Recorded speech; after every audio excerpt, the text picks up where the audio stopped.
Selamat datang di rumah kita, tempat kita berbicara fakta, cerita, dan logika. Bapak Ibu sudah dikasih Tuhan, Allah Tritunggal adalah Allah yang Maha Kuasa, Maha Adil, Maha Bijaksana, namun juga Dia Allah yang penuh dengan misteri. Kenapa penuh dengan misteri? Ada banyak hal yang belum terjelaskan, ada banyak hal yang juga tidak mampu untuk kita pahami, baik tentang keberadaannya, kehendaknya, rencananya, dan pekerjaannya dalam hidup setiap kita. Nah, 2 seri yang lalu kita sudah membahas tentang ketritunggalan Allah Maha Kudus ini. Kita berbincang betapa sulitnya memahami dan memaknai keberadaan Allah yang Tritunggal itu. Kalaupun memang sulit, jangan lalu dimudah-mudahkan hanya demi supaya kita bisa menangkapnya. Bagus jika memang upaya itu akhirnya menemukan solusi yang baik sehingga kita mudah menangkapnya, tetapi tidak menghilangkan esensi yang diharapkan dari pemahaman yang dibutuhkan ketika kita berbicara dan menggali kebenaran tentang Allah Tritunggal. Tetapi kalau kita mudahkan cara memahaminya lalu menghilangkan esensi dari ketritunggalan Allah, maka memudahkan penjelasannya itu menjadi sia-sia. Justru berbahaya bagi pemahaman kita akan ketritunggalan Allah Maha Kudus itu. Nah, di bagian berikutnya kita juga sudah menemukan banyak bukti di dalam Alkitab tentang mengapa Allah itu Tritunggal dan apa bukti serta fakta literal yang disaksikan oleh Alkitab. Kita menemukan banyak bukti dan fakta di dalam Alkitab tentang ketritunggalan Allah. Berdampingan dengan kisah-kisah mitologi, ya bagaimana kita menselaraskan dan bahkan mengkontraskan dengan benar pemahaman Tritunggal dibandingkan dengan konsep-konsep mitologi agama lain. Kita juga sudah menjelaskan itu, kita mendiskusikannya dengan panjang lebar. Termasuk juga kita berbincang tentang bagaimana ada kelompok yang lebih menekankan masalah pribadinya. Yang penting pribadinya itu ada Allah Bapa, Anak dan Roh Kudus. Ya. Lalu di sisi lain ada kelompok yang menekankan esensi atau entitasnya. Bahwa memang dia Allah gitu, nggak usah ditekankan masalah pribadinya, nanti terjebak dalam konsep 3 Allah, bukan ketritunggalan Allah. Nah kita juga sudah mendiskusikan itu. Kita tidak boleh menekankan satu lebih dari yang lain, dua-duanya harus difahami dan dimaknai dengan benar. Karena 2 hal itu menjadi poin utama yang seringkali membuat kita tergelincir ketika memahami Allah Tritunggal. Nah kita sudah menegaskan pribadinya, kita juga harus gali dengan benar bahwa ada Allah Bapa, Anak dan Roh Kudus. Tetapi esensinya mereka bertiga ini, ya pribadi Allah Bapa, Anak dan Roh Kudus ini, ketiganya adalah Allah yang satu itu. Kita juga sudah menegaskan. Walaupun jujur, ya sekali lagi, bagaimana menjelaskan secara memuaskan, menurut saya secara pribadi, sampai hari ini belum ada satu orang pun yang bisa menjelaskan dengan sangat memuaskan dan mencerahkan banyak orang. Paling tidak, ya 1-2 bagian bisa dijelaskan, tapi ada bagian lain yang mungkin belum terjelaskan, tidak masalah. Berkaitan dengan hal ini saya mengutip apa yang disampaikan oleh Agustinus, ya sebagai nasihat yang mengingatkan kita saat kita ingin menggali dan memahami kebenaran tentang Allah Tritunggal itu. Bapak Agustinus pernah mengucapkan kalimat ini, kalau kita bisa memahami siapa Allah itu, maka Dia berhenti sebagai Allah bagimu. Sekali lagi, kalau kita bisa memahami Allah yang kita sembah itu, maka Ia berhenti menjadi Allah bagimu. Maksudnya apa? Kalau Dia bisa kita pahami, ya Dia sudah bukan Allah. Justru karena Dia tidak terpahami dan konsepnya, keberadaannya jauh melampaui batas-batas pikir kita dan kemampuan diri kita memahaminya. Ya, justru karena itulah kita mengakui Dia sebagai Allah yang Maha Agung, Maha Mulia, lebih tinggi derajatnya dibandingkan kita. Kalaupun kita diberi kesempatan bisa memahami dan mengertinya, itu anugerah. Dan itu baru seberapa bagian dari luasan konsep tentang Allah.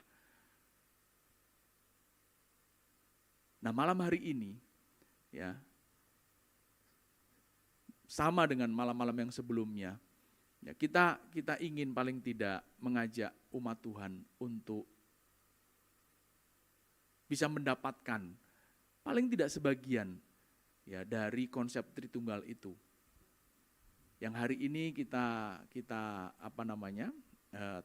fokuskan kepada hierarki pada Allah Tritunggal itu. Kami berharap penjelasannya bisa diterima dan bisa dimengerti. Kalaupun tidak, tentu itu dalam kelemahan dan keterbatasan kami. Tapi tadi setidaknya kita bisa memberikan pencerahan pada salah satu bagian yang memang dibutuhkan untuk bisa dimengerti oleh umat Tuhan. Dan oleh sebab itu, kami mengundang hamba Tuhan yang saya yakin sudah tidak asing lagi bagi kita. Suaranya, wajahnya, dan ide serta gagasan pendapat-pendapatnya, yaitu Bapak Pendeta Dr. Robson Samosir. Selamat malam, selamat malam abangku. Saya selalu merindukan talk show ini, merindukan diskusi bersama dengan abangku. Haleluya.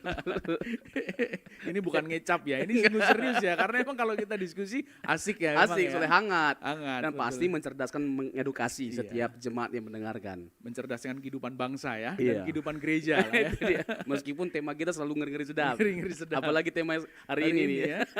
Misteri Tritunggal seri ketiga, yaitu berbicara tentang hierarki Allah Tritunggal. Nah, itu tadi Bro Robson, ya tidak mudah dan memang masih tetap menjadi misteri bagi banyak umat Tuhan. Allah Tritunggal itu ya, kita sudah membahas banyak hal di 2 pertemuan sebelumnya. Rumitnya memahami Allah Tritunggal, bukti-bukti dalam Alkitab, lalu bagaimana kita harus memahami pribadi dan juga esensi atau entitas dari Allah itu gitu ya. Nah, termasuk juga interkoneksi waktu itu, ya perikoresisnya bagaimana kita memahami itu semua. Sekarang kita masuk kepada pembahasan yang memang sudah kita janjikan pada pertemuan yang kedua. Kalau Allah itu tunggal dan satu adanya dalam artian keutuhannya gitu, keseutuhannya sebagai 3 pribadi yang adalah satu ya. Berarti ada kemungkinan bahwa yang satu lebih tinggi dari yang lain. Atau semuanya sebenarnya sama. Ada di mana letak hierarki dalam ketritunggalan Allah ini? Adakah atau tidak ada sama sekali? Kalau ada, bagaimana kita memahaminya dengan benar? Karena yang pertama faktanya, beliau bertiga ini dalam artian pribadi tiga dari Tritunggal Allah ini sama-sama Allah gitu. Entitasnya adalah Allah. Ya.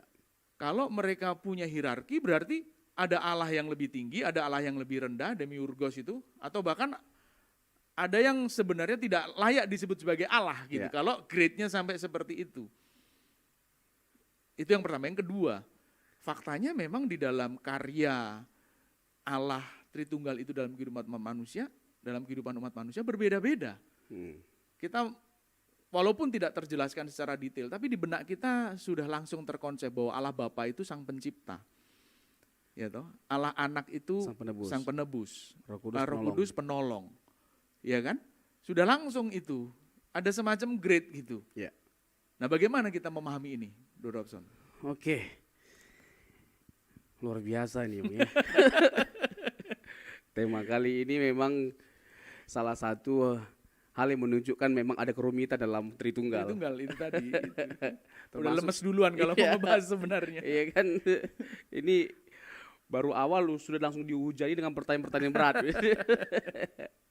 Nah, sekali lagi ya, mungkin kita juga akan mengulas sedikit dari apa yang kita sudah singgung ya dalam pertemuan-pertemuan yang sebelumnya. Bahkan ada yang juga belum kita singgung, Bang ya. Jadi terlepas dari kita menemukan atau memiliki kesukaran dalam memahami ajaran Tritunggal atau doktrin Tritunggal, faktanya kita nggak bisa menolak kebenaran ini. Karena kebenaran ini adalah sesuatu yang tertuang di dalam Alkitab.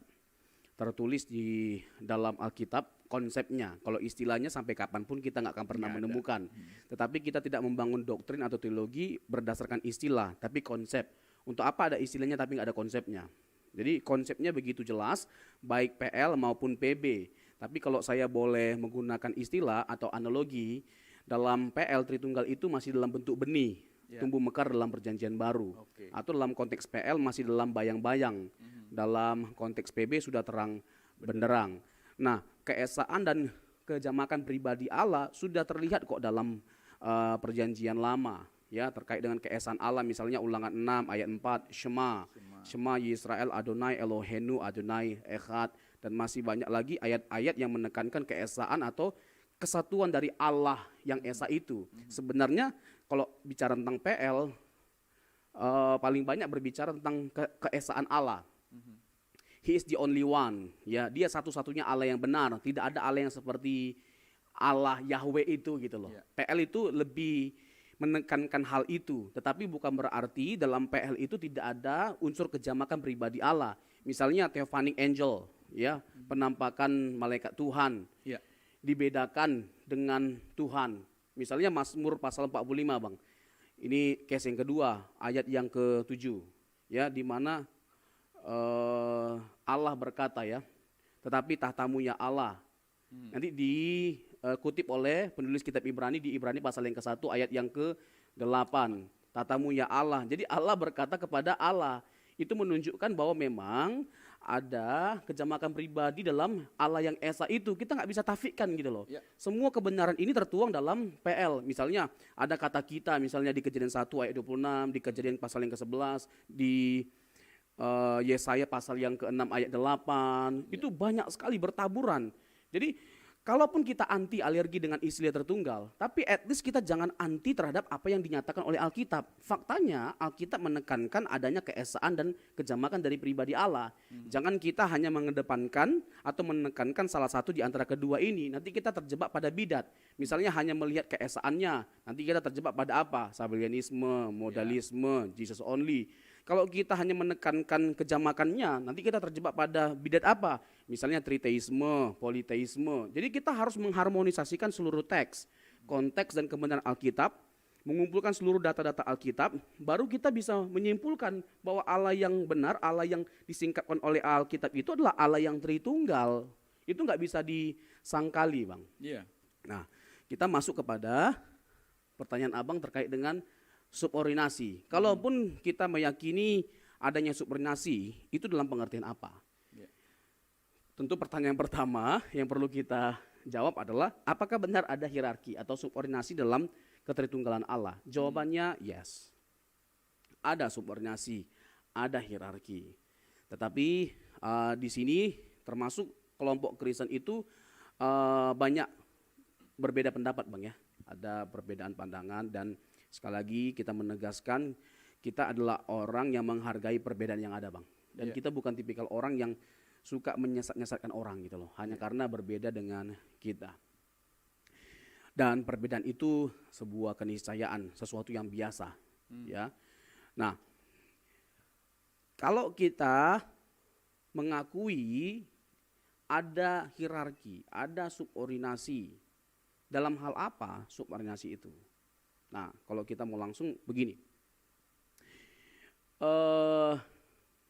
dalam pandangan sejarah gereja di awal-awal gitu, Bang, ya, ada bapak-bapak gereja yang menganut pandangan subordinasi seperti Origenes, ya, Tertullianus. Tertullianus sendiri adalah bapak gereja atau tokoh yang menciptakan istilah Tritunggal. Nah, pencipta istilah Tritunggal itu adalah penganut subordinasi. Dia memandang bahwa Bapa itu lebih superior dibandingkan kedua pribadi yang lainnya. Ya. Tetapi beriring berjalannya waktu atau di hari kemudian pandangan mereka itu dicap atau dianggap bidat karena tidak sesuai dengan kebenaran Alkitab, di mana diakui bahwa ketiga pribadi itu memiliki hakikat yang sama. Tidak ada yang lebih tinggi, tidak ada yang lebih rendah dalam hal ontologinya.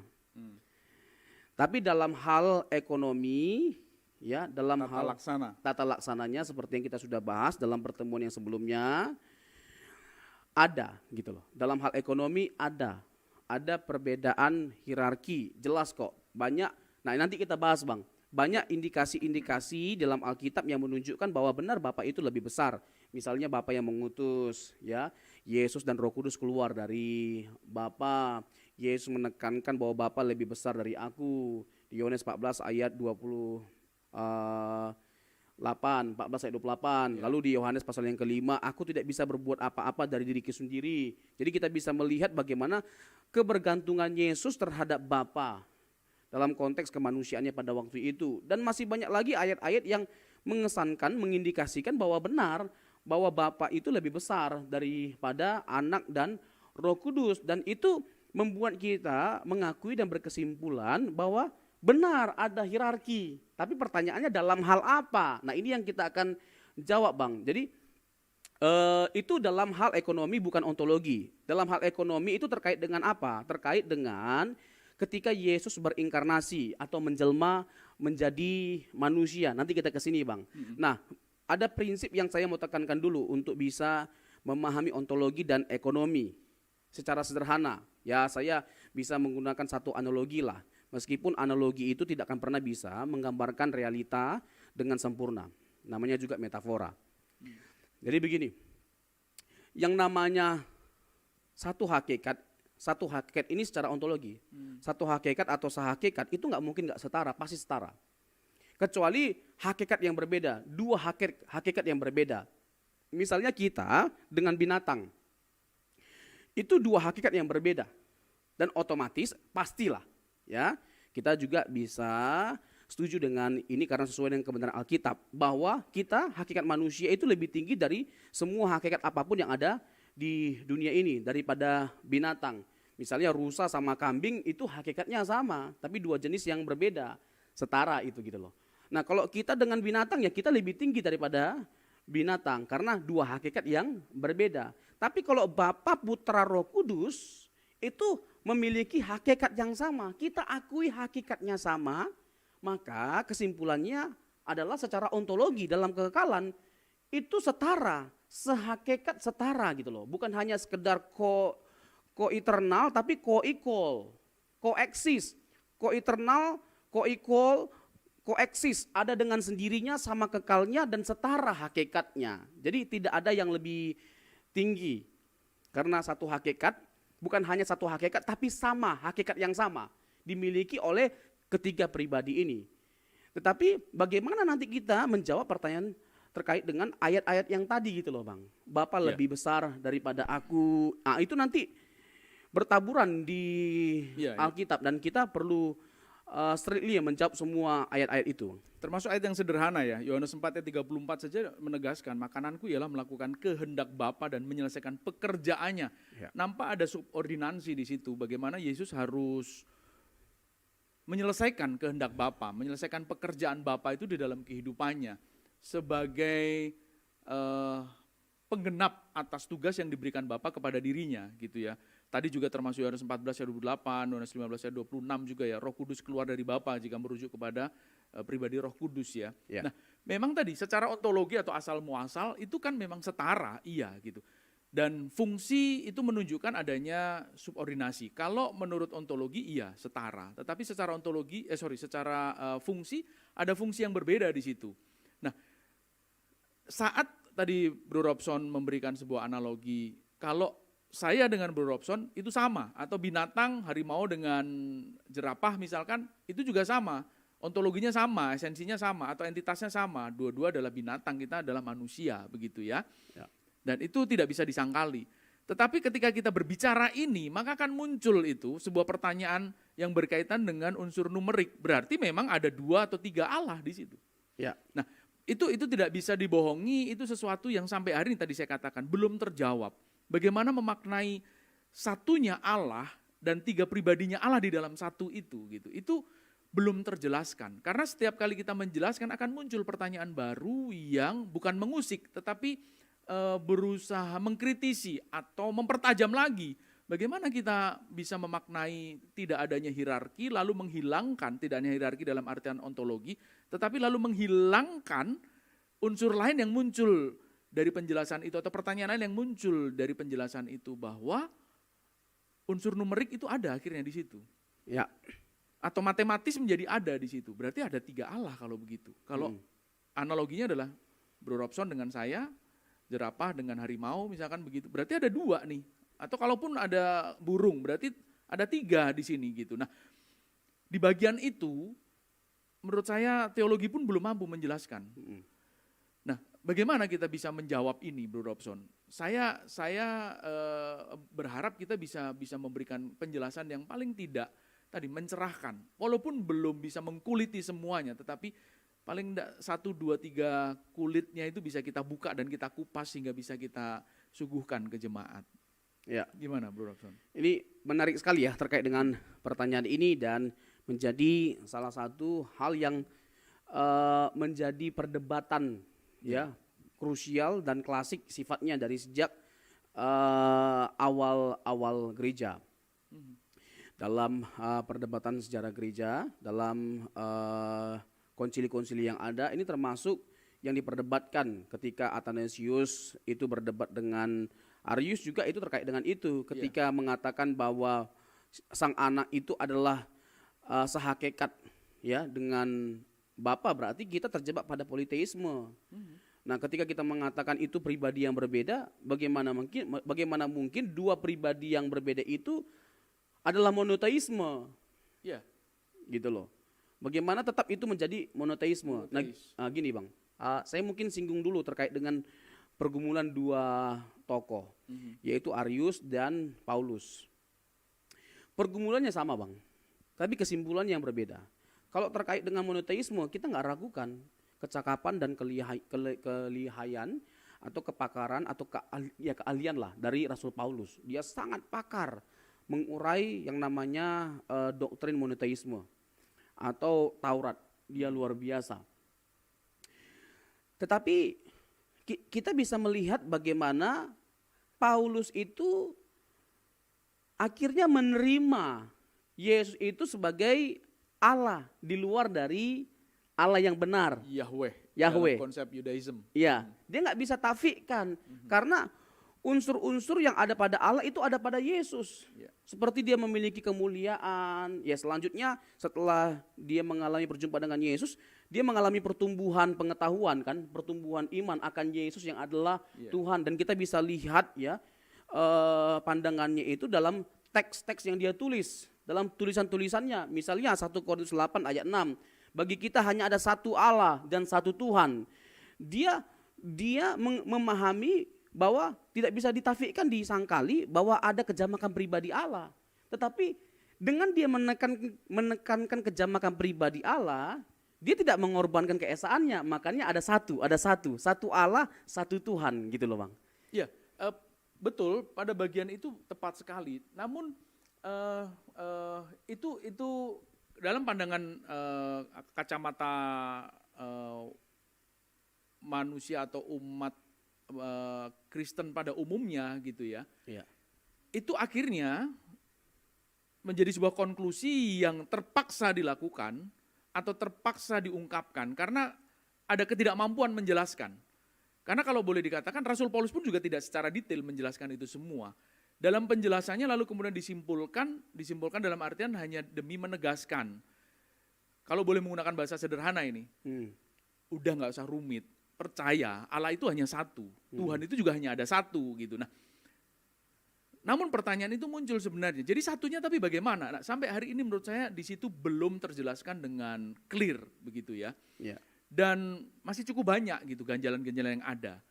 Nah, walaupun ini agak terburu-buru menyimpulkan, tetapi paling tidak ini menjadi pengingat bagi kita. Justru disitulah letak kemaha misteri Allah itu dibandingkan manusia, dan maha agungnya Allah dibandingkan manusia. Ya seperti yang disampaikan oleh Agustinus tadi. Itulah batasan bahwa dia Allah, kita manusia. Dia sang pencipta, kita ciptaan. Begitu. Nah, penjelasan Rasul Paulus atau penegasan Rasul Paulus itu sebenarnya hanya demi menolong jemaat ketika bingung, satu, Allah itu satu gitu. Tetapi sebenarnya mereka itu belum terpuaskan, dalam penjelasannya belum terpuaskan. Walaupun kita juga tidak tahu sepenuhnya apakah mereka sudah terjelaskan atau tidak. Tapi faktanya sejarah membuktikan, banyak memang umat Tuhan yang belum terpuaskan pemahamannya. Sehingga mereka akhirnya memilih sampai pada konklusi akhir itu. Ya Allah hanya satu, Tuhan hanya satu gitu. Lalu ketika ini berusaha digali, hanya berbeda pendapat tadi, akhirnya penyimpangannya adalah saling mengkafirkan atau saling menyesatkan, saling membodohkan gitu. Karena kau bodoh nggak belajar. Faktanya memang belum terjelaskan kok. Belum ada penjelasan yang sampai clear bahwa satu yang adalah tiga, tiga yang adalah satu itu bisa dipahami dengan jelas. Kalau kita merujuk kepada Alkitab, kesatuan atau keesaan itu bisa dipahami dalam beberapa arti atau pengertian. Yang pertama dalam pengertian hakikatnya kan Bang. Mereka itu satu dalam hakikatnya. Yang jamak itu ya pribadinya. Nah, timbul pertanyaan, tapi dalam kekalahan itu kesatuan mereka itu bagaimana gitu. Nah, Kalau kita merujuk kepada Injil Yohanes itu kan very clear itu terkait dengan anak dan Roh Kudus itu keluar dari Bapa. Ya.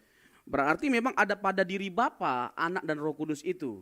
Misalnya nih ya, ya ini lagi-lagi analogi tapi tidak bisa dengan sempurna menjawab pertanyaan ini. Ya. Namanya juga kan analogi, Metafora metafora, ya kan nggak mungkin bisa menjawab realita dengan sempurna. Mhm. Ya kalau bisa menjawab realita dengan sempurna, ya kita nggak butuh metafora. Itu tadi. Nah, gini dia Bang. Misalnya saya satu pribadi ini, tapi dalam diri saya yang satu ini ada tubuh, jiwa dan roh. Tapi tubuh, jiwa dan roh saya itu bukan tiga pribadi. Nah, kalau terkait dengan Bapa, Yesus dan Roh Kudus, Yesus dan Roh Kudus itu ada pada diri Bapa. Tapi Yesus dan Roh Kudus itu bukan terkait dengan seperti kita, Bang. Ya. Jiwa dan roh kita, Itu tetapi dia. memang pribadi.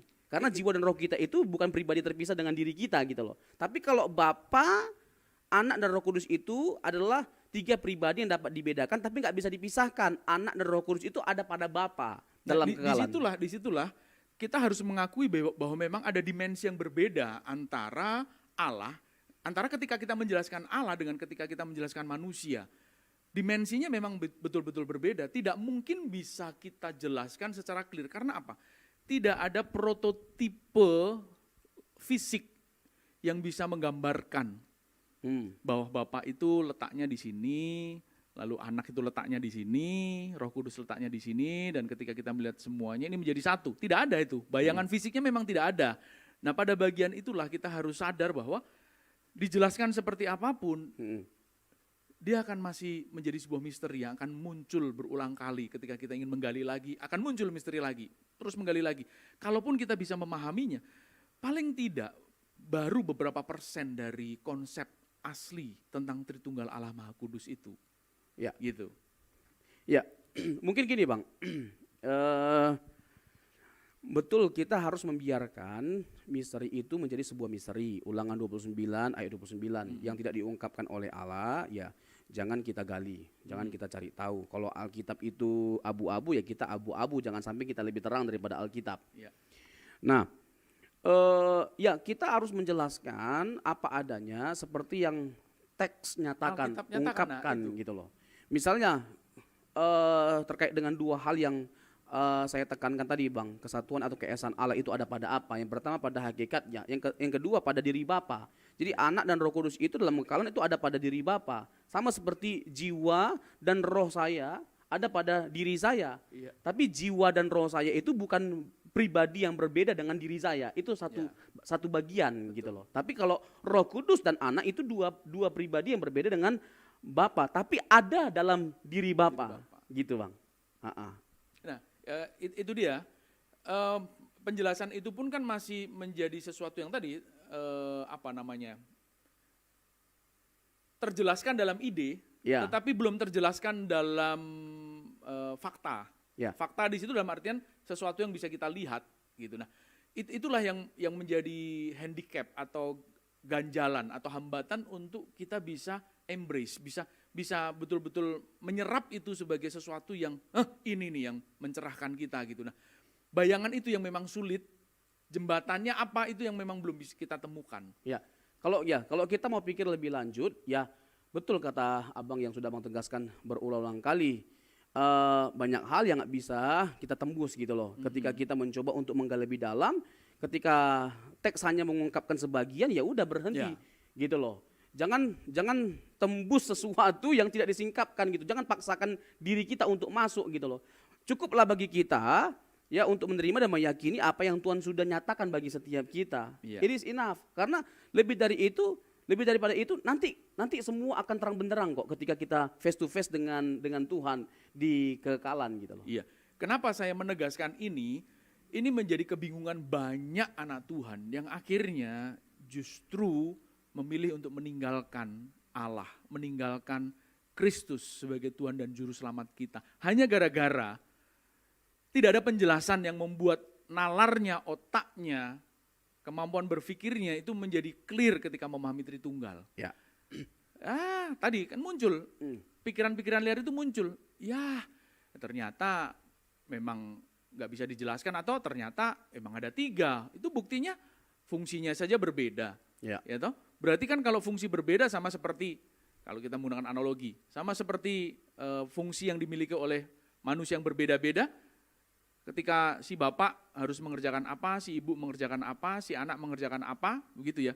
Tiga-tiganya manusia, tapi kan fungsinya berbeda. Bapak ini kepala rumah tangga, ada satu pribadi, satu orang bahkan. Mama mengerjakan pekerjaan rumah tangga di rumah, anak bersekolah, masing-masing ini ada perbedaannya dan masing-masing ini muncul sebagai bukan hanya satu pribadi tapi satu orang dengan wujud yang berbeda-beda. Ya berarti kalau analoginya seperti itu ya Allah juga tiga berarti. Apa bedanya dengan yang lain? Mending saya pilih agama lain yang memang mengakui bahwa Allah itu hanya satu, monoteistis itu tadi gitu. Nah, pada bagian ini saya ingin mengingatkan, inilah ketidakmampuan atau mungkin bisa dikatakan bukan kegagalan tetapi tidak lengkapnya ilmu manusia untuk menjelaskan misteri yang dimiliki oleh Allah. Ketika kita tidak mampu menjelaskan, tidak mampu memahami, bukan berarti lalu Allah itu bukan Allah yang layak disembah, bukan. Tetapi justru di situ letak keagungan dan kemuliaan Dia. Kalau hanya sekedar Allah itu bisa masuk di nalar kita, kenapa kita tidak memilih botol ini saja? Ini jauh lebih mudah kita pahami. Kenapa kita tidak memilih meja ini saja? Karena meja ini jauh lebih bisa kita pahami dibandingkan Allah. Justru karena Allah itu tidak mampu kita mengerti dan tidak mampu kita pahami, layak Dia disebut sebagai Allah. Dan kalau hanya gara-gara itu lalu kita pindah agama, betapa sebenarnya ketulusan kita untuk belajar dan menggali kebenaran itu belum sampai pada titik atau batas yang memang seharusnya kita lakukan. Gitu. Toh pada akhirnya sebenarnya kalau kita jujur, di dalam setiap agama pun banyak kerumitan yang kita temukan nantinya.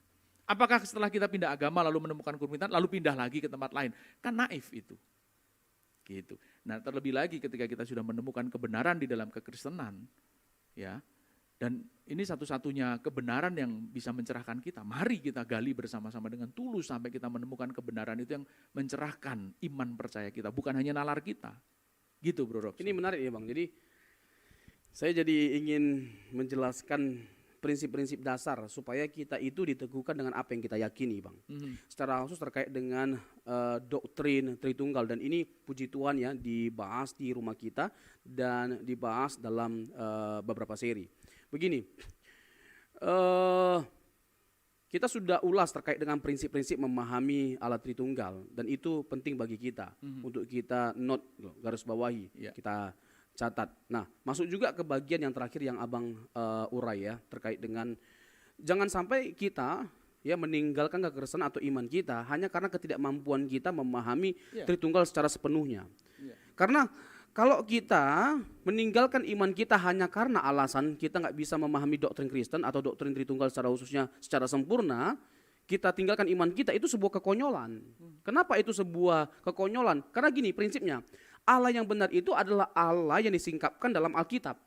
Allah yang benar itu adalah Allah yang dinyatakan oleh Tuhan kita Yesus Kristus. Hanya Tuhan yang bisa memperkenalkan siapa Tuhan itu sesungguhnya. Dan Yesuslah yang adalah Tuhan itu sendiri yang menyingkapkan siapa Allah. Yohanes 1 ayat yang ke-18, bahwa anak yang ada di pangkuan Bapa, yaitu anak Allah yang bisa menyatakan Bapa kepada setiap kita. Kalau dia tidak bersama dengan Bapa, bagaimana mungkin dia menjelaskan Allah itu bagi setiap kita? Dan kalau dia ada bersama dengan Bapa dari sejak kekekalan, bagaimana mungkin dia hanya sekedar manusia biasa? Nah, kalau terkait dengan Roh Kudus dan Yesus, kita nggak pernah mentuhankan Roh Kudus dan Yesus. Biarkan Alkitab berbicara apa adanya tentang Yesus dan Roh Kudus. Ternyata kedua pribadi ini pun punya hakikat, punya atribut, punya sifat-sifat, karakteristik yang sama yang ada pada Bapa. Jadi bukan kita tuhankan Roh Kudus, bukan kita tuhankan Yesus. Dan Alkitab menjelaskan bahwa Yesus dan Roh Kudus dan termasuk Bapa adalah pribadi yang berbeda-beda. Ini juga kita sudah singgung dan jelaskan dengan berbagai macam teks yang ada dan analogi yang ada. Misalnya terkait dengan pembaptisan Yesus, di waktu yang sama, tempat yang sama, ada muncul ketiga pribadi yang berbeda-beda yang muncul dalam waktu bersamaan. Bapa yang ngomong, anak yang dibaptis, ada Roh Kudus dalam bentuk merpati. Tiga pribadi yang berbeda. Bagaimana mungkin kita tidak menyimpulkan bahwa benar ada kejamakan dalam pribadi Allah yang Esa itu. Yang kedua, yang selanjutnya, nggak tahu yang keberapa ini. Yang selanjutnya terkait dengan keesaan kejamakan Allah. Tadi saya singgung di awal Bang. Kalaupun kita anti dengan istilah Tritunggal, karena otak kita nggak sanggup, nggak sampai untuk menalarkan semuanya secara sepenuhnya. Tapi at least jangan tolak dong Allah yang disaksikan oleh Alkitab. Dan inilah yang disaksikan oleh Alkitab. Allah itu esa dan jamak. Karena Allah itu jamak pribadinya, Alkitab nggak pernah mengatakan Allah itu 3, Allah itu banyak. Tapi Alkitab juga tetap bersikeras atau dengan tegas mempertahankan monoteisme Allah. Allah itu esa. Bahkan Yesus pun ketika menjelma menjadi manusia, dia mengatakan bahwa Allah itu esa. Paulus dan rasul-rasul yang lainnya dalam tulisannya menekankan Allah itu esa. Tapi ketika mereka menekankan Allah yang esa itu, apakah mereka langsung menolak adanya kejamakan dalam pribadi Allah? Tidak. Gitu Bang. Ya, nah itu dua hal yang perlu digarisbawahi tadi ya dari yang disampaikan Bro Robson. Yang pertama, tidak ada pribadi yang lain yang mampu menjelaskan siapa dirinya, kalau dalam hal ini adalah Allah. Tidak mungkin ada pribadi yang mampu menjelaskan siapa Allah itu jika bukan Allah sendiri yang menjelaskannya kepada manusia. Yohanes 14 ayat 8-9. Dan satu-satunya kebenaran yang menjelaskan tentang itu ada di dalam Alkitab. Satu-satunya kebenaran yang menegaskan hal itu hanya ada di dalam kekristenan. Tidak ada di tempat lain. Satu-satunya pribadi yang adalah Allah yang turun ke dalam dunia dan menjelaskan siapa dirinya kepada manusia, ya hanya Allah di dalam Yesus Kristus, Tuhan dan Juru Selamat kita. Nah, naif kita dan konyol tadi kalau kita menggunakan istilahnya Bro Robson, menafikan ini, kan seringkali menggunakan istilah itu. Lalu menyingkirkan fakta ini, sejarah pun menjelaskan itu. Lalu yang kedua, tadi kalau Bro Robson menggunakan kan istilah, kita tidak menuhankan, kita harus menuhankan, mungkin maksudnya kita tidak memberikan label dia sebagai Tuhan, lalu kemudian kita menganggap dia sebagai Tuhan, ya hanya gara-gara menurut pertimbangan kita, bukan, tidak perlu pertimbangan kita pun, sejarah dan Alkitab menjelaskan bahwa memang dia Tuhan, gitu. Jadi nggak perlu ada action kita dengan konsili kan itu kan seringkali dengan konsili dengan kesepakatan bersama ini kita berikan label dia sebagai Tuhan, kan ada tuduhan itu di konsili Nisea kan. Itu yang saya maksud kenapa saya menggunakan kalimat itu Bang. Jadi Yesus dan Roh Kudus itu jadi Tuhan ya karena kita tuhankan. Kalau kita nggak tuhankan dia nggak Tuhan. Kita kasih merek, gitu kita kasih label. Padahal memang faktanya dia Tuhan. Tadi kan Rasul Paulus sebagai rasul yang tadinya berseteru loh, bukan main-main loh. Dia betul-betul berseteru dengan kejamakan itu karena dia sangat monoteistis. Mosok anak tukang kayu mengaku diri sebagai Allah, dia sangat concern untuk hal itu. Dan lewat pergumulan dan penggaliannya bukan hanya sekedar pergumulan berhadapan dengan. Pasti berat pergumulannya, karena dia seorang monoteistik teolog, dia teolog gitu kan, dia pinter cerdas. Anak murid dari Gamaliel yang terkenal sebagai guru ya. Bahasa Ibrani guru apa? Lupa jadinya. Rabi, sebagai rabi. Orang Yahudi yang sangat terkemuka, nggak mungkin anak muridnya bodoh gitu. Dan nggak mungkin anak muridnya itu penakut, dia sangat pemberani, terbukti ketika dia menegaskan imannya, dia berani membunuh bahkan para pengikut jalan lurus itu. Artinya pergumulannya tidak mudah. Lalu sampai pada kesimpulan, memang Yesus itu adalah Tuhan. Jadi bukti sangat kuat di dalam Alkitab dan sejarah pun menjelaskan itu. Perjuangan dan pertarungan teologisnya, pertarungan realistisnya pun itu nyata gitu.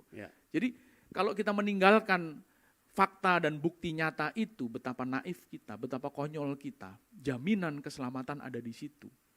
Jaminan kehidupan kekal ada di situ. Lalu kita singkirkan hanya gara-gara ketidakmampuan kita memahami, Allah ini gak masuk akal tadi.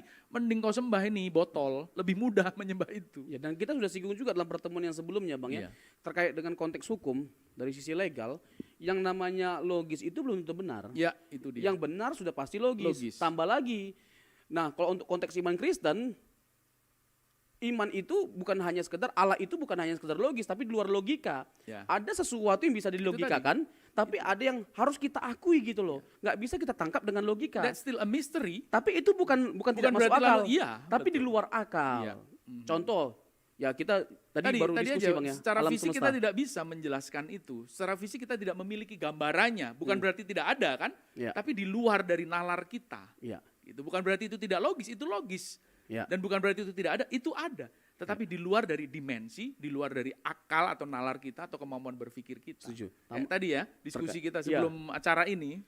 Alam semesta ini saja menyimpan berjuta-juta misteri. Yang sampai sekarang itu masih banyak sekali. Yang belum terjelaskan. Yang belum terjelaskan, yang belum diungkapkan. Apakah lalu alam semesta tidak ada? Iya, betul. Iya kan?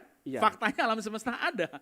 Apakah kita mau menolak semua case atau keberadaan yang sulit diuraikan itu? Kan tidak. Ada, tapi kita terbatas untuk mengungkapkannya, apalagi Allah Betul. yang menyimpan misteri yang tidak terbatas, dia melebihi dari alam semesta. Nah, pada bagian ini perlu kita saling mengingatkan.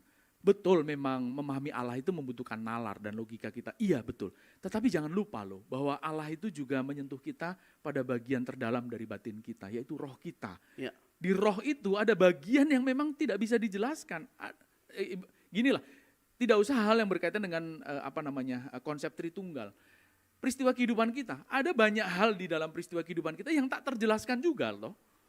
Bagaimana mujizat itu bisa terjadi, bagaimana peristiwa-peristiwa yang kita hadapi itu tiba-tiba ada di dalam kehidupan kita.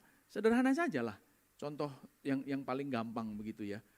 Bagaimana sih kita bisa menjelaskan tentang anak kita tiba-tiba bisa ngomong papa, mama. Itu sederhana sekali. Kok bisa kalimat itu muncul dari mulut anak yang belum pernah mengenal papa, mamanya? Itu kan ada bagian yang memang tak terjelaskan, bahwa memang ada hubungan batin di dalam diri anak itu kepada bapak dan ibunya. Sehingga keterikatan itu yang mengalahkan nalar dan logika tadi.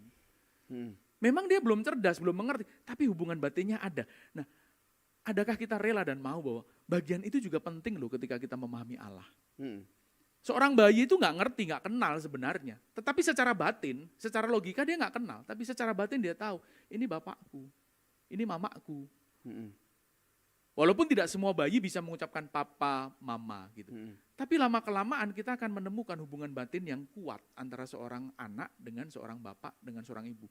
Yang walaupun juga bahwa anak ini belum tentu bisa menjelaskan secara detail tentang mamanya seperti apa, bapaknya seperti apa. Ya. Tapi dia tahu, ini bapakku. Ya. Gitu loh. Ya. Itu bagian dia. itu yang ingin saya ingatkan. Betul, nalar dibutuhkan, penjelasan dibutuhkan. Tapi ada bagian yang tadi karena di luar nalar, di luar dimensi kita, tak akan terjelaskan. Ya. Karena bodohnya kita, tidak sanggupnya kita memahami dan memaknai itu. Itu dia. Nah, Gitu. itu menurut saya sudah cukup lah ya Bang ya kita Iya. urai. Nah, kita langsung masuk kepada kasus-kasus terkait dengan subordinasi tadi Bang. Bagaimana kita menjawab beberapa ayat yang secara eksplisit menegaskan bahwa Bapak itu lebih besar daripada anak. Ya. Yang namanya Allah ya pasti setara. Ya. Kalau nggak setara nggak bisa disebut sebagai Allah. Karena sehakikat sudah pasti setara. Ya, kecuali dua hakikat yang berbeda. Tadi kita sudah singgung juga. Nah, beberapa ayat ya yang menurut saya ini ayat yang paling familiar lah.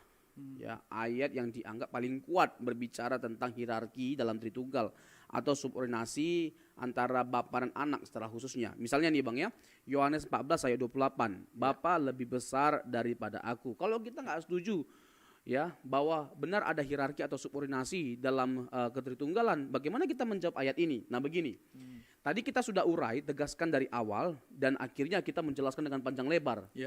Ya, bahwa subordinasi atau hierarki itu ada pada ontologinya. Ontologi itu terkait dengan esensi atau substansi, Bang. Nah, bukan pada ontologinya, bukan pada esensinya, tapi ada pada ekonominya. Oikos nomos. Jadi hierarki itu ada di situ. Ya, ekonomi. Secara ekonomi, Tritunggal itu memang ada hierarki. Anak itu memang lebih rendah. Karena apa? Karena anak itu dalam konteks berinkarnasi. Masuk ke Filipi 2 ayat 6 sampai 8 mengosongkan diri, bahkan dalam keadaan dia sebagai pribadi yang mengosongkan diri, dia menganggap kesetaraannya dengan Bapa sebagai milik yang tidak harus dipertahankan, melainkan mengambil rupa seorang hamba. Nah, dalam konteks dia mengosongkan diri adalah sebuah kewajaran untuk dia lebih rendah. Karena dirinya sendiri saja menganggap dirinya tidak setara lagi dengan Bapa, gitu loh. Dirinya sendiri. Nah, itu sebuah kewajaran. Nah, Ibrani lebih dalam kehendak yang memang kerelaan. dimiliki, Kerelaan. merupakan kerelaan itu. Jadi bukan berarti lalu kemudian menghilangkan entitas dia sebagai Allah, tidak. Gitu. Karena dia memang memilih untuk berinkarnasi sebagai manusia. Betul. Gitu kan? Sehingga karyanya bisa nyata dalam kehidupan umat manusia. Lanjutkan. Kalau kita merujuk kepada Ibrani misalnya, Ibrani pasal yang kedua, kita bisa melihat penulis kitab Ibrani menggambarkan bahwa dalam waktu seketika sang anak yaitu Yesus Kristus itu lebih rendah daripada malaikat. Pertanyaannya pada waktu kapan? Pada waktu dia mengosongkan diri. Jadi pada waktu dia mengosongkan diri, dia bukan hanya sekedar lebih rendah daripada Bapa, dia lebih rendah daripada malaikat, dan itu sebuah kewajaran. Tapi dalam konteks kekalannya yang bersama dengan Allah dari kekal sejak kekal bersama dengan Bapa, Yohanes 1 ayat 1, dia itu sama, dia sehakikat, dia setara. Pada bagian ini ada unsur waktu. Jadi ketika dia menjadi manusia, dalam kesementaraan itulah dia lebih rendah gitu. Lebih rendahnya bukan lebih rendah dari Bapa, tetapi lebih rendah dari malaikat. Karena malaikat saja ada bersama-sama dengan Bapa di surga, sementara dia ada di bumi, tempat yang tidak lebih layak dibandingkan surga gitu ya. Dan disitulah subordinasi dalam artian bukan lalu kemudian lebih rendahnya itu derajatnya, derajat kualitas, bukan, tetapi kalau mau dibilang derajatnya derajat penampilannya kalau boleh dikatakan. Baju yang sedang dia kenakan adalah baju yang tidak setara dengan Allah. Gitu. Nah, dengan Bapa maksudnya ya. Saya lanjut lagi ya terkait dengan Bapa lebih besar. Itu dalam konteks kapan? Dalam konteks inkarnasinya Tuhan Yesus. Karena dia mengosongkan diri. Nah, mungkin saya gunakan analogi seperti ini deh. Dari sisi substansi dan esensi, fungsi dan esensi. Fungsi dan substansi. Nah, saya misalnya dengan Pak Jokowi. Dari sisi fungsi, ya nggak ada keraguan untuk mengatakan bahwa Pak Jokowi lebih tinggi jabatannya daripada saya dari sisi fungsi, dan dia berhak untuk menugaskan saya apapun gitu loh. Karena dari sisi jabatan lebih tinggi beliau jauh. Saya hanya masyarakat biasa, beliau adalah presiden, pemimpin tertinggi atas Indonesia. Tapi dari sisi esensi, dari sisi substansi, saya setara dengan Pak Jokowi sebagai manusia. Ya, sama. Nah, sama halnya dengan Yesus dan Bapa dalam konteks inkarnasinya. Dari sisi fungsi, dia mengatakan bahwa dia adalah hamba, dia diutus oleh Bapa, Bapa lebih besar daripada aku, itu wajar dari sisi fungsi. Tapi dari sisi substansi sama-sama Allah gitu loh, setara mereka. Ketidakmampuan banyak orang ketika harus bukan membedakan tetapi mengkorelasikan dua penjelasan itu, baik ontologi maupun fungsi itu. Dia sesuatu yang tidak boleh dipertentangkan, tetapi sesuatu yang saling melengkapi sebenarnya. Penjelasan ontologi ini melengkapi penjelasan fungsi melengkapi penjelasan ontologi. Sehingga betul-betul tahu entitasnya sama, tetapi fungsinya berbeda. Gitu. Masuk kepada Yohanes pasal yang ke-20 ayat 17. Allahku Allahmu, setelah Yesus bangkit dari kematian, Yesus mengatakan aku pergi kepada Allahku Allahmu, Bapamu Bapakku. Tuh lihat, Yesus aja menyebut Bapa itu sebagai Allahnya. Bukankah itu menunjukkan bahwa Bapa lebih besar? Dia bukan Allah bahkan. Dia bukan Allah. Nah, gitu. Coba. Nah, kalau kita memakai ayat itu, nanti kita bisa terjebak pada apa? Kita menyangkali kealahannya. Bukan hanya sekedar menyangkali dia lebih rendah daripada Bapa, bahkan dia bukan Allah jadinya. Nah, kegagalan mengkorelasikan tadi itu. Bagaimana dengan ayat itu? Nah, ingat, Yesus itu lagi-lagi berinkarnasi, mengosongkan diri. Dalam konteksnya berinkarnasi, dia mengambil natur manusia. Nah, itu tadi pakaian tadi, naturnya itu yang membuat dia lebih rendah. Secara apa namanya? Secara penampilan gitu. Tetapi entitas dan esensinya dia sama, setara dengan Bapa di surga. Gitu. Kalau saya pakai istilah begini terkait dengan inkarnasinya Tuhan Yesus, itu berbicara tentang apa? Yesus plus. Yesus menambahkan natur pada dirinya, natur manusia. Tapi apakah ketika dia menambahkan natur pada dirinya, menghilangkan natur aslinya? Apakah dia kehilangan natur keilahiannya yang ada pada dirinya sebelumnya? Tidak. Bukan Allah kalau begitu dia. Dan tidak sah keselamatan yang dia kerjakan, karena hanya Allah yang bisa menyelamatkan. Betul. Jadi dia satu pribadi dengan dua natur. Natur keilahian itu tetap ada pada dirinya. Itu terkait dengan inkarnasi Tuhan Yesus. Nah, dalam konteks kemanusiaannya mengosongkan diri, wajar dia bergantung sepenuhnya kepada Bapa. Bahkan ketika dia berkata apa? Yohanes pasal yang ke-5 itu, Bang, aku tidak bisa berbuat apa-apa dari diriku sendiri. Ketergantungan anak itu nyata sekali gitu loh terhadap Bapa. Dan pada bagian itu memang ada sebuah pesan keteladanan yang harus juga diberikan kepada manusia. Gitu. Jadi bukan hanya sekedar sejarah yang terjadi, peristiwa yang terjadi, tetapi di dalam sejarah dan peristiwa itu ada sebuah keteladanan yang ingin diberikan kepada umat manusia, khususnya bagi kita umat Tuhan. Ini menarik begini loh, ketertundukan tuh begini. Gitu. Allah yang berinkarnasi itu bukan hanya sekedar Allah yang menganugerahkan keselamatan, tapi juga memberikan teladan bagi setiap kita.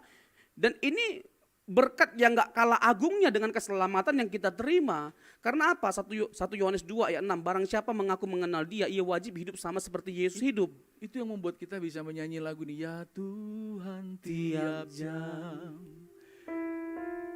ya Tuhan tiap jam, ku memerlukanmu, Engkaulah yang memberi sejahtera penuh setiap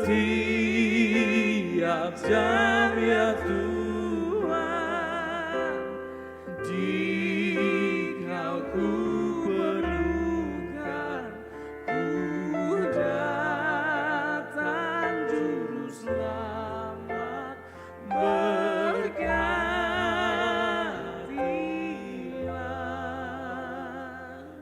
Dari tadi kan kita serius, agak slow dikit gitu kan, tensinya udah naik itu tadi. Ini saking menariknya ya Itu diskusi kita ini. betapa indah kita mengenal Puji Allah yang Tuhan. seperti itu loh, bro, ses gitu ya, Bapak Ibu Saudara sekalian. Indah sekali gitu loh. Dia bukan hanya sekedar Allah yang pantas untuk dimaknai dengan logika, bukan, tetapi juga Allah yang harus harapan dimaknai kita dengan Bang ya, batin.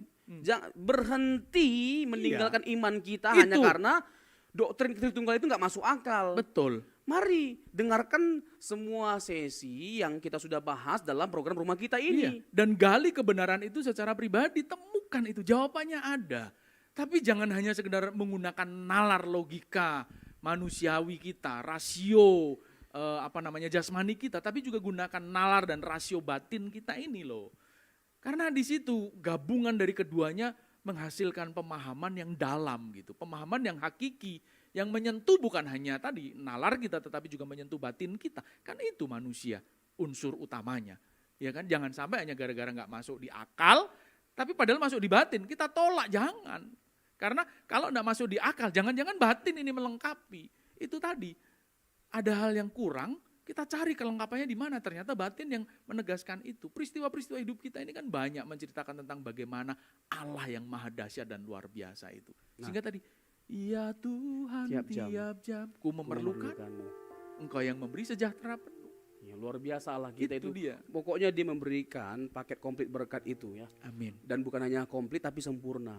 Ya, Dia bukan hanya menganugerahkan keselamatan tapi juga teladan. ya itu. Ya kan, kalau kita merujuk kepada 1 Petrus 2 ayat 21 kalau nggak salah, dia memberikan jejak hidupnya. Untuk kita apa? Kita ikuti.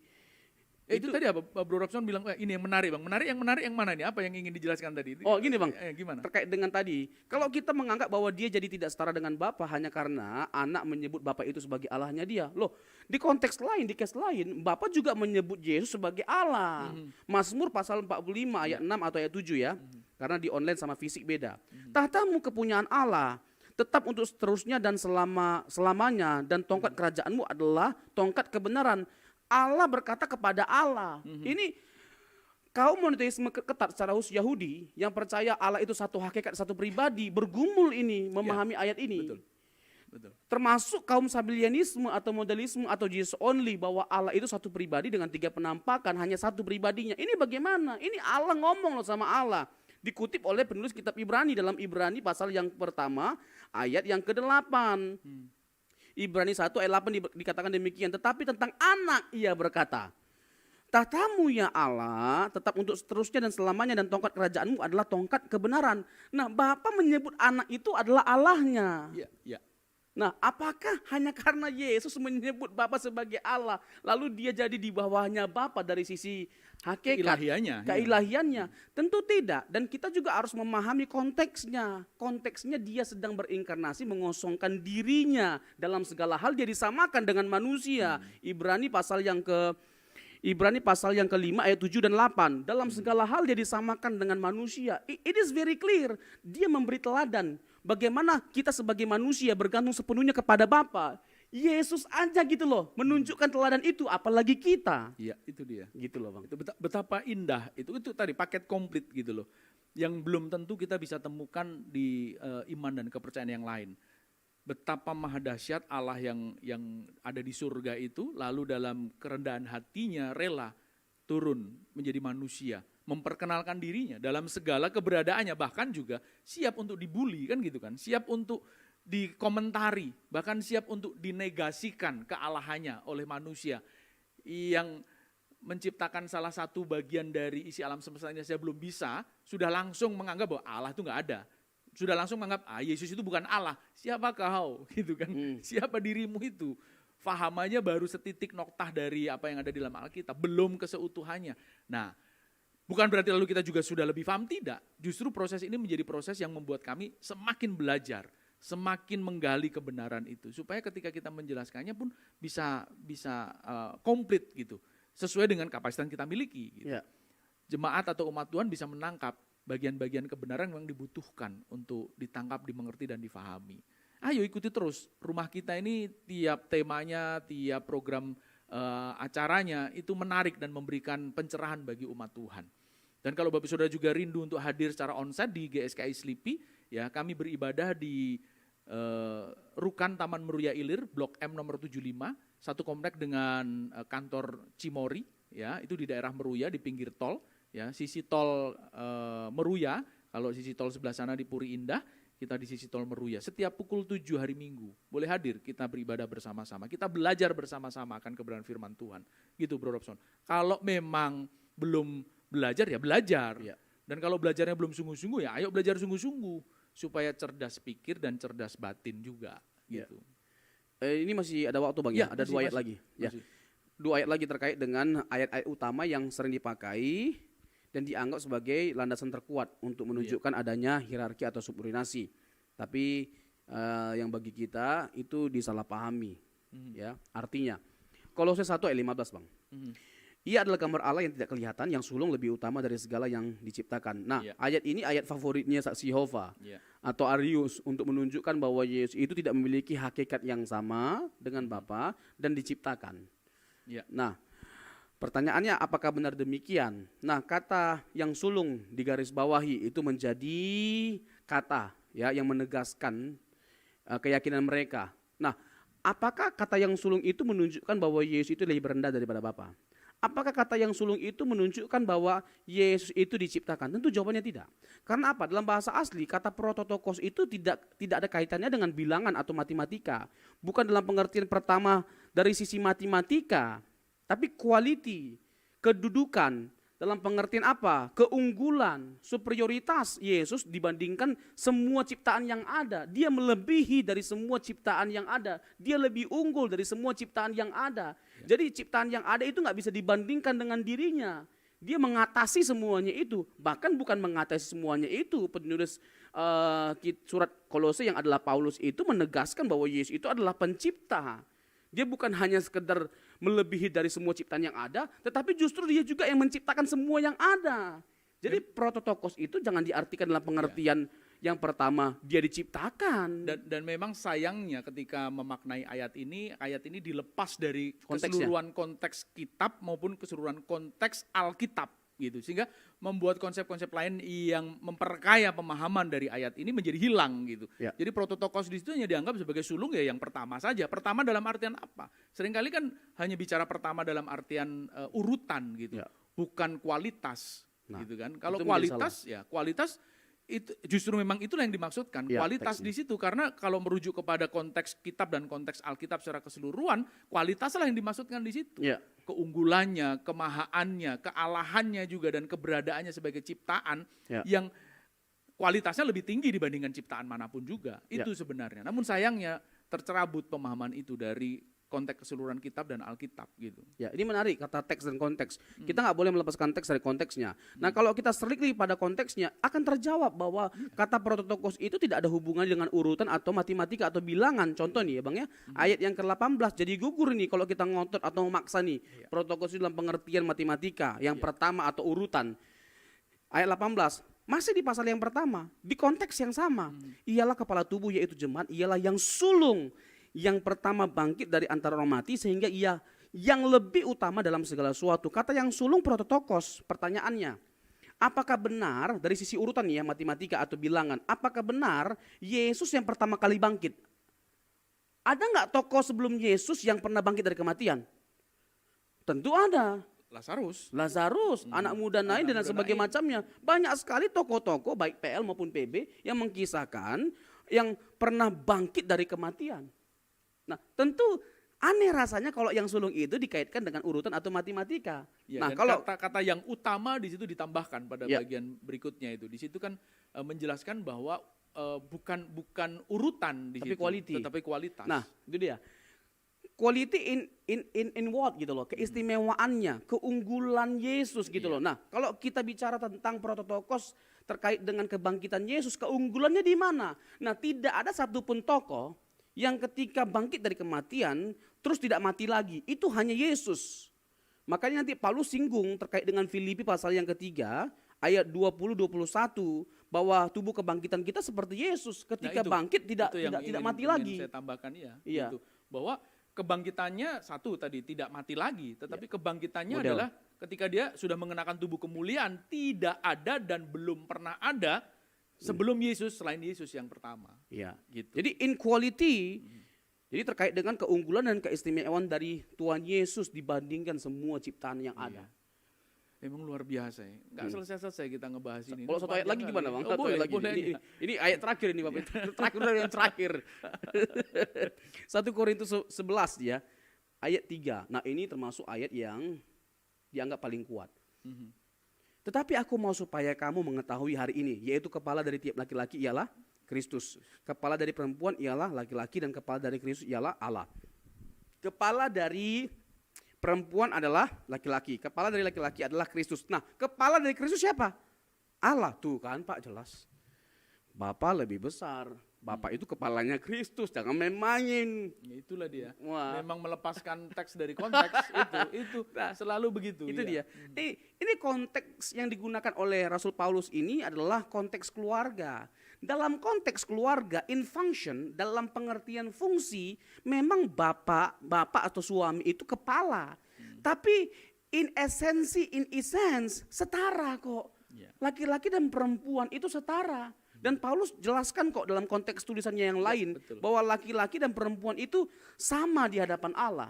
Nah, kalau kita melihat nih ya, ada makna teologis yang dalam terkait dengan penampakan Yesus pertama kali kepada perempuan.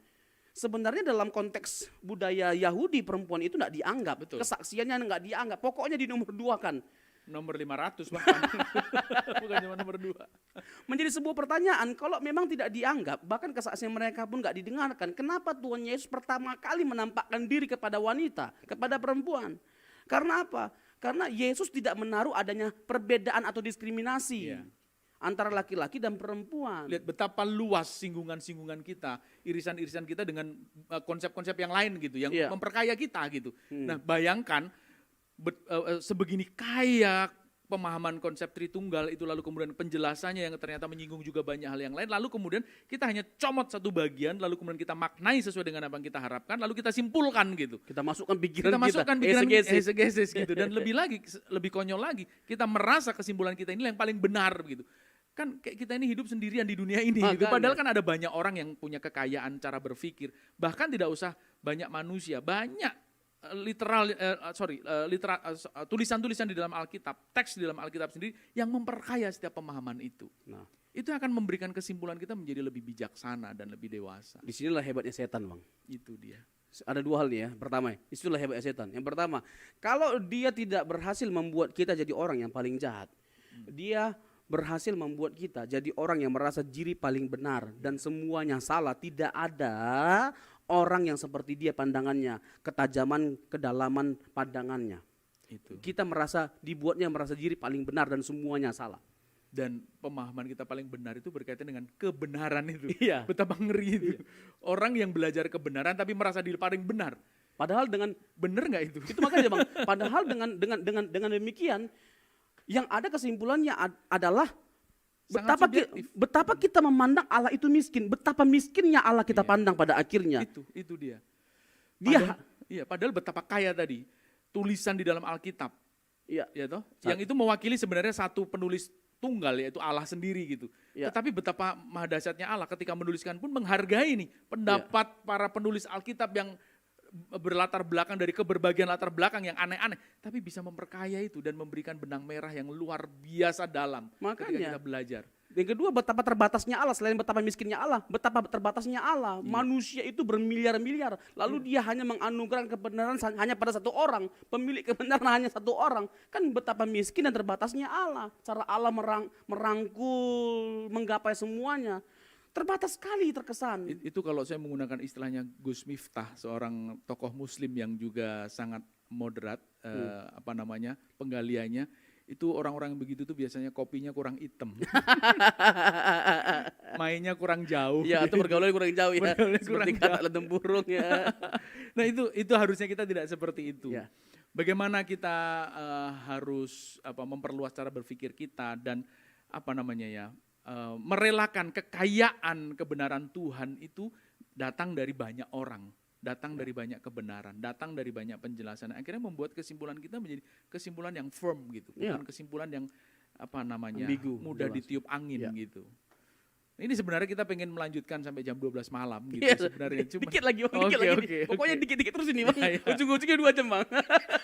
Dikit lagi. Nah, sementara jalan keselamatan itu cuma satu.